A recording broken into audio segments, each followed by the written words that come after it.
Merry Christmas! And since vast numbers of you will even now be girding your loins to plunge into that merriment in the bizarre form of Christmas party games, I thought I'd offer you my own short list of special favourites.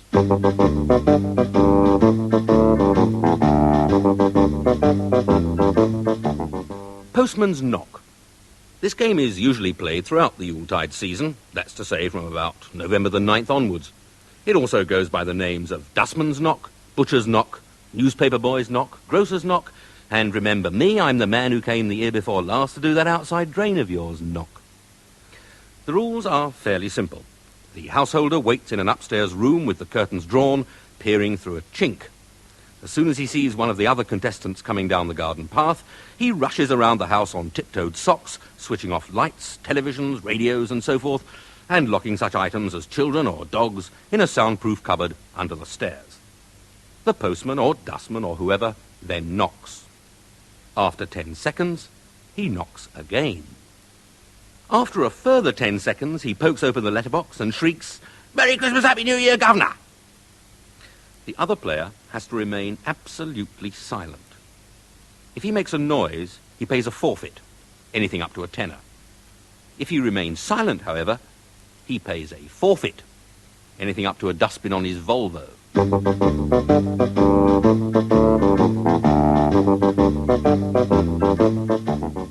Hunt the Slipper.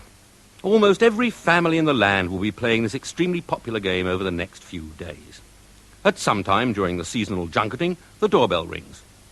The householder's wife goes to the door, pauses, then cries in a penetrating voice, "Hello, Auntie Rita!"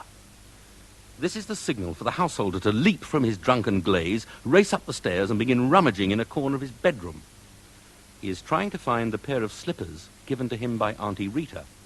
This is not easy, since he's been given at least 14 pairs of slippers, all of which he not only hates, but has also managed to detach from their accompanying cards. This is a curious game. While the odds on his finding the correct pair should mathematically be 14 to 1, they turn out in practice to be something of the nature of 1,000,000 to 1.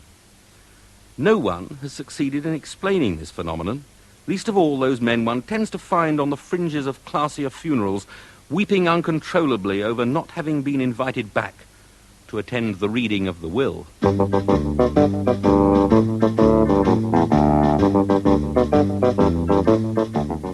Hyde Park Corner. All of us, of course, played this game as children, or rather as pubescent teenagers. The adult version, however, has rather less groping. Basically, the householder's brother-in-law turns up at the householder's Christmas party, usually with an amusing electrical device wired invisibly to his right palm, which knocks the fillings out of your teeth when you shake hands with him, and a big blonde in a transparent bomber jacket, who, in some versions of this game, subsequently does an uninvited strip and throws up over the householder's bank manager.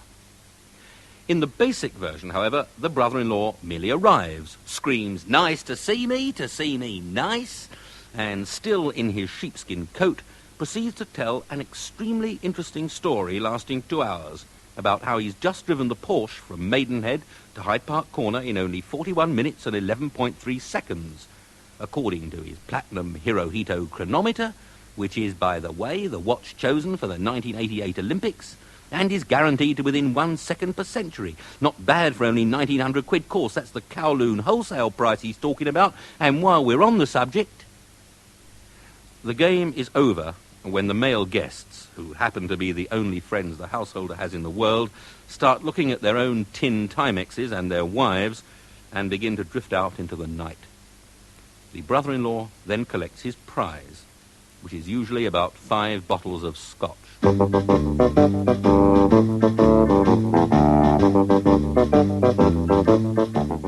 Consequences. An extremely popular game, this, since it need not be restricted to the householder's own family circle, but may be extended almost infinitely. Nor is there any strict ruling on procedure. The game usually starts haphazardly and just builds up.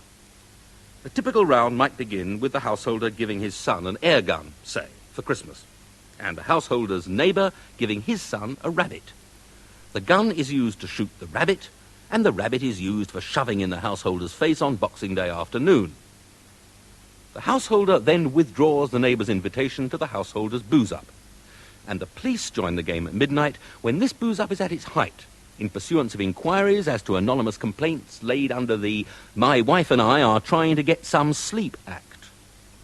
All the players then leave to be breathalyzed, and the householder goes out and kicks the neighbour's fence down, after which the neighbour chucks a brick at the householder's greenhouse.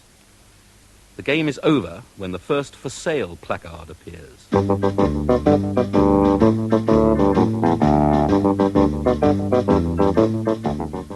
Pig in the middle. The householder sits at one end of a long table, his wife sits at the other, and a dozen morose relatives sit between them in the middle. To start the game, the householder takes a large roast bird and begins to carve until the meat is off the bone. He then wraps his hand in bandages and starts to carve the turkey. This having been at last accomplished, the eyes of the other players leave him and follow the platter of meat as the householder's wife carries it around the table to allow the pigs in the middle to help themselves. The platter then returns to the householder, who eats the feet.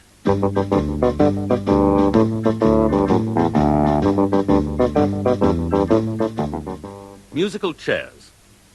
This game begins with 8 comfortable chairs in the householder's living room and 8 players sitting on them, including the householder. At this point, an elderly aunt belonging to the householder's wife turns up with her middle-aged bachelor son unexpectedly. The householder gets up from his chair while the other players stare at him and goes upstairs to get a chair from the bedroom and a stool from the bathroom. The object is to bring these two down together, not singly, thereby enabling the householder to gouge a track in the staircase wallpaper with the chair and knock 2 banisters out simultaneously with the stool. As soon as he arrives back in the living room, the doorbell rings again and he runs to open it, watched by the other players. It is his wife's cousin from Tunbridge, who was just passing through on his way to somewhere he had been invited and thought he'd drop in with the season's greetings, and his wife and her grandmother. The cousin and wife join the other players, leaving the householder to carry in the grandmother, who, under the impression that something untoward is happening, bites him. When the householder gets to the living room, all the players stare at him again. This time he has to go up to the attic to get 3 folding chairs. As he is struggling downstairs with these, they begin to unfold, skinning the householder's shins and knocking the top off the newel post. The game continues until the householder either runs out of chairs or is taken away.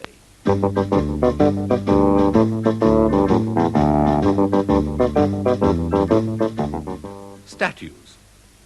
You will all have played this as children. One player has his back to the rest, and when he turns, they have to freeze in position. But it's much more fun in the adult version. In this, the householder moves among the other players, filling glasses, chatting, and so forth, and obviously not able to keep an eye on everything. From time to time, however, he turns suddenly, and everyone stops. The object is to catch brothers-in-law nicking handfuls of cigars, bank managers touching up big blondes who have not yet thrown up, teenage children passing strange substances, and so on. Anyone caught doing anything like this wins a poke in the mouth.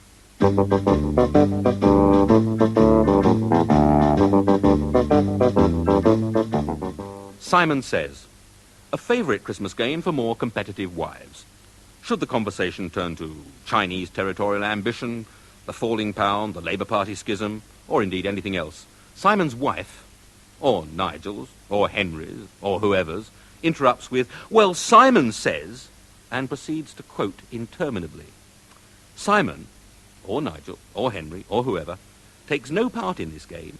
He merely sits in the householder's favourite chair, smiling his fatuous bloody smile, and getting smugly smashed on the householder's single malt.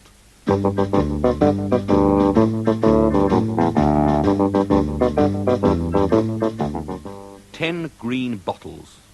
This is the householder's favourite game. When the party is in full swing, the householder goes out to the garden shed with 10 full green bottles and stays there until about December the 29th. There are no other players.